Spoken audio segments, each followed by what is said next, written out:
最近軍事圈真的炸了，一架肩負486億美元測試任務的 B-52H 轟炸機在加州愛德华茲空軍基地沙漠中突然坠毀爆炸，但這可不僅僅是一次飛行事故，對五角大樓來說更像一場诸神黄昏。據悉，機上搭載的8名机組人員全部罹難，沒有一個生還者，而這8個人並非普通的飛行員，而是全美軍事工程和試飛領域的神，個個都是精銳中的精銳。而這起事故是自1982年以來B-52轟炸機墜毀事故中最致命的一次，現場升騰起的滾滾黑烟，即便在數十公里外都清晰可見。我之前常說，能戰勝美軍的從來只有外星人，這次難道真的要上演現實版的世界大戰嗎？當然，不少新聞的評論區，我還看到不少朋友會疑惑，就是掉了一架快70歲的老飛机嘛，美軍賬面上還剩76架，至於這麼大驚小怪嗎？我只能說，如果真有人抱着這種想法，那他对這架失事飛機的身價或許一無所知。這架 B-52H 可不是一般的空中泥頭車，它是美軍數字化轉型的領頭羊。它背後的那份486億美元的升級合同，承載着美國空權再縱橫天空半個世紀的野心。今天我們就跟大家聊聊，這架被稱為 Buff 的鋼鐵怪物到底在測試什麼逆天黑科技？這起震驚全世界的悲劇又到底藏着怎樣的內幕？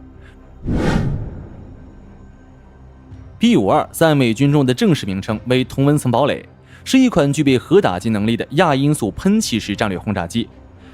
在我看來，這個名稱的實際含義恐怕是指其擁有轟爆大氣層中的同溫層的戰力。此外，在軍隊之中，它還有個非正式的綽號 Buff， 這個綽號看起來非常遊戲化，但全稱卻非常粗俗 ，Big Ugly Fat Fucker， 翻譯過來就是又大又醜的肥家伙。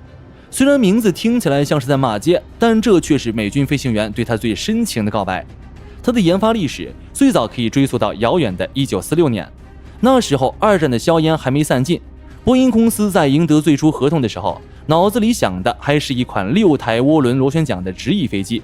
但冷戰的鐵幕落下的太快，戰略空軍司令部的柯蒂斯·李梅將軍是個急性子，他直接對着波音的工程師吼道：“我不需要螺旋桨這種慢腾腾的東西，我要噴氣式，我要能带核彈飛到莫斯科。”於是，在俄亥俄州戴頓的一家酒店裡，幾名波音天才在那個周末通宵未眠。他們用幾張便簽和一套繪圖工具，重新設計出了那個擁有8台發動機、35度后掠翼的怪胎。1952年4月 ，XB-52首飛成功。那一刻，全球戰略平衡的天平發生了永久性的傾斜。這款飛機的參數，即便放在70年後的今天，依然能讓絕大多數國家的航空工業感到絕望。讓我們看看這組數据，它擁有約32噸的恐怖載彈量，相當於把一整節火車車廂的彈藥塞進肚子裡。在不進行任何空中加油的情況下，它的典型作戰半徑竟然能達到 1.4萬公里。這意味着它從美國本土起飛，可以順手把這個地球上任何一個角落的目標給點明了。從越南戰爭中覆蓋整個叢林的地毯式轟炸，到海灣戰爭中摧毀薩達姆裝甲式的沙漠風暴，從科索沃戰爭的精確點名，到最近那場充滿科幻色彩的2026年兩伊戰爭模擬演習， B-52幾乎參與了美軍過去半個世紀裡所有的重大暴力拆遷行動。儘管後來出現了飛得比子彈快的 B-58，載彈量更猛的 B-1B 以及能隱身的 B-2 幽靈，但論出勤率、論可靠性、論運營成本， B-52始終是那個不可替代的空中總教練。目前美軍现役的76架 B-52H 全部生產於1962年之前，大家算算看，這意味着現在的飛行員開的飛機可能比他們的爺爺當年的座駕還要老。為了讓這批100歲老兵能一路殺到2050年，美軍開啟了一項堪稱喪心病狂的延壽工程，也就是這次空難背後的核心，總價值486億美元的升級計劃。美軍打算把那幾台冒着黑煙、油耗驚人的普惠 TF33发动機全部扔進廢品堆，換上勞斯萊斯生產的 F130發動機，動力更猛，油耗更低，維護周期長到讓你懷疑人生。還要把那個二戰水平的機械雷達換成5代機同款的有源相控陣雷達。如此重大的改動，實在讓人好奇，如果這架 B-52H 真的能挺過測試變成 B-52J， 它的戰力到底會有多夯？很多居民朋友不理解，換個雷達和發動機為什麼要花掉能買幾艘航母的486億美元？殊不知，這可不只是在買幾個零件，而是重塑整架飛機。這次在加州墜毀的 B-52H， 當時正在驗證的正是該計劃中最核心的部分——數字雷達現代化。美軍要把原本裝備在 F-18EF 超級導航風上的 APG-79 有源相控陣技術強行下放到 B-52 身上。你要知道 B-52 的機頭空間可是出了名的大，能塞进比戰鬥機大好幾倍的相控陣天線陣列。這種新型雷達一旦裝上去， B-52 將不再是那個近視眼的炸彈卡車，它能在幾百公里外實現極高分辨率的地形測繪，甚至能識別出公路上移動車輛的型號。但更可怕的還得是它的電子戰整合能力。這種有源相控陣雷達可以同時發射成百上千個干擾波束，在搜索目標的同時，順便把对手的防空網給燒穿了。這意味着未來的 B-52G 在執行任務時，可能不再需要專門的 EA-18G 咆哮者護航，它自己就是一個巨大的能隱藏在雲端活动的空中電子干擾中心。再加上那8台勞斯萊斯 F130 發動機，新飛機的可靠性將直逼民航客機的水平。美軍這波操作很精妙，用這種超低成本的平台掛載最先進的 AGM-158 隐身導彈和高超音速武器，只要 B-52 在公海上空轉圈，任何對手的防空壓力都會瞬間爆表。然而這次在愛德華茲基地的墜毀卻給這項完美的宏偉藍圖潑了一桶透心涼的冰水。日內瓦航空事故檔案局的數據顯示，這打破了 B-52 機隊維持整整10年的零墜毀金身。上次全損還是在2016年的關島安德森基地，那次是因為發動機吸入了飛鳥，導致推力喪失。而這次在沒有任何氣象和外部干擾，由波音和空軍聯合組建的最強團隊操縱下墜毀，這是否暗示着美軍在將21世紀的數字化系統整合進1950年代的模擬機體時，遇到了某種不可抗拒的代碼衝突？墜毀的真相到底是什麼？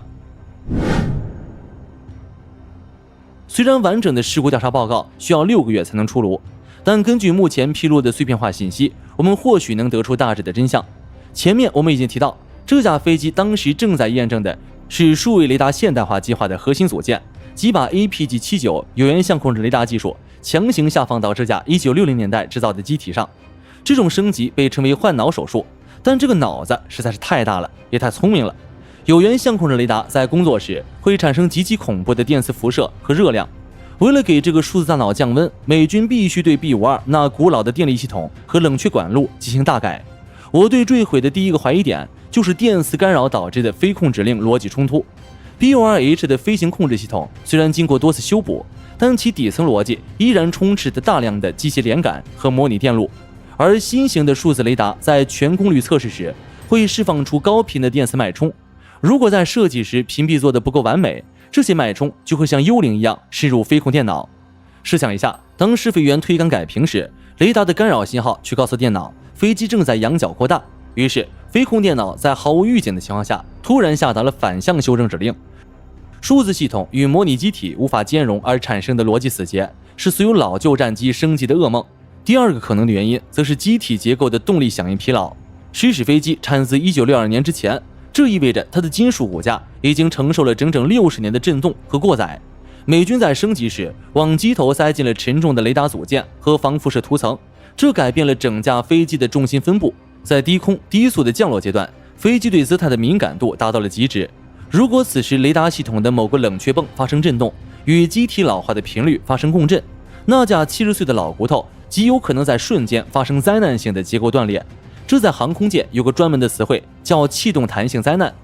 這兩個猜測基本就是 B-52H 出事的最大原因。當然，具體情況到底是什麼，還得看後續的調查報告。報告出來後，我們會第一時間為大家分析。那麼，這次事故對美國而言到底意味着什麼？在美軍的軍事版圖中，愛德華茲基地不僅僅是一個機場，它是每一個戰機軍事工程化夢寐以求的終極實驗室。這裡擁有全美最長的跑道，堅硬的乾涸湖床曾接納過無數次失敗的迫降。從人類歷史上第一款超音速飛機 X-1到已經退役的航天飛機，都是這裡的常客。如果它能飛，它就會在愛德華茲進行測試。這句話在軍界就是金科玉律。這次事故無疑將給愛德華茲基地蒙上一層厚重的陰影。除了空軍基地，人才方面也遭受了重大打擊。愛德華茲空軍基地的指揮官海斯上校在新聞發布會上臉色差到了極點。他坦言，這不僅僅是飛機的損失，更是美國航空航天工業最寶貴的大腦資產流失。因為這架失事的 B-52H 坐滿了整整8個頂尖工程專家和試飛精英，這種損失，即便你再砸進幾個486億美元，也沒法在短時間內培養出同樣經驗的人才。B-52 墜毀事故後，估計不少人就在那唱衰美軍了，說不用外星人出手，美軍自己就能把自己玩炸。我只能說，講這話的人還是太年輕了，因為美軍的字典裡從來沒有認輸這2個字。如果換成別的國家，調了一架這種承載核心測試任務的戰機，基本上整個項目就要癱瘓個3-5年。但美軍不一樣，他們手裡始終握着一張能讓全球空軍都眼紅到流口水的底牌，那就是位於亞利桑那州被称為戴维斯蒙森的空軍基地，俗稱飞机坟场。那裡干旱少雨的沙漠气候是保存金屬机体的天然保险库，在那裡常年封存着数千架各类军用飛机，其中就包括至少12架狀態良好的 B-52H 備胎。2016年關島那架 B-52炸了之後，美軍二話不說，直接去坟场拉了一架出来。經過幾個月的翻新、除鏽和器官移植，那架老兵重新在跑道上咆哮，戰力跟新機沒兩樣。這種隨時可以復活的戰略深度，才是美軍敢於在愛德華茲基地這種刀尖上跳舞的底氣。這次的墜毀雖然折損了8名頂尖專家，人才損失確實慘重，但對美軍來說，這是維持全球制空權必須支付的高額稅。他們會迅速調取殘骸裡的飛行記錄儀，逐行審查那486億美元合同裡的每一行2進制代碼。在接下來的半年裡，波音和諾斯罗普·格鲁曼的實驗室裡必然會燈火通明。美軍的強大不在於他從不失手，而在於他即便失手了，依然有深不見底的資源去糾錯。而 B-52H 的這次數字化手術，其實是美軍全域穿透戰略的基石。它要配合 B-21突襲者，形成一種高低搭配的飽和隐身打擊。只要這70多架鋼鐵巨獸還在世界各大洋上空巡航，任何試圖挑戰現行秩序的勢力，在動手前都不得不掂量一下那32噸載彈量的分量。這次沙漠裡的劇烈爆炸雖然讓美軍痛失英才，但他也在告訴全世界，為了維持那領先全球50年的代差，美軍對自己比對敵人還要狠辣。你可以不喜歡他的霸氣，但你不得不敬畏这種基于科学、金錢與犧牲堆出來的物理存在。當新的 B-52J 在未來某個清晨再次從愛德華茲起飛時，人們會記得那8位專家用生命換來的數據正流淌在那些銀色記憶的電路裡。這就是美國的戰機美學，也是這架不老神話繼續統領天空的終極秘密。好了，本期關於 B-52墜毀內幕以及美軍486億升級藍圖的解析到這裡就結束了。各位認為這8名專家的隕落會換來一個更強大的 B-52J， 還是標誌着同溫層堡壘的正式謝幕？或者是你認為這起事故背後還藏着什麼沒有公開的電子戰秘密？歡迎在評論區留言討論，感謝大家的點讚和關注支持，咱們下期視頻再見。好的，各位觀眾朋友們，我們頻道一直在聊真實的軍事資訊和武器裝備，後台也經常有朋友問，有沒有值得推薦的入門級模型？今天就和大家分享一款近期接觸到的產品。首先，它的外形還原度做得相當不錯，比例準確，武器上的一些關鍵細節和標識也都有體現，材質也說得過去，打在手上有不錯的分量感。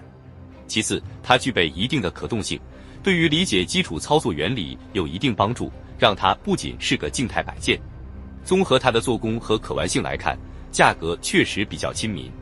對於想入門模型收藏，或者單純想在桌上貼一個擺件的朋友來說，是一個性價比很高的選擇。商品鏈接已經給你們上了，感興趣的朋友可以自行了解。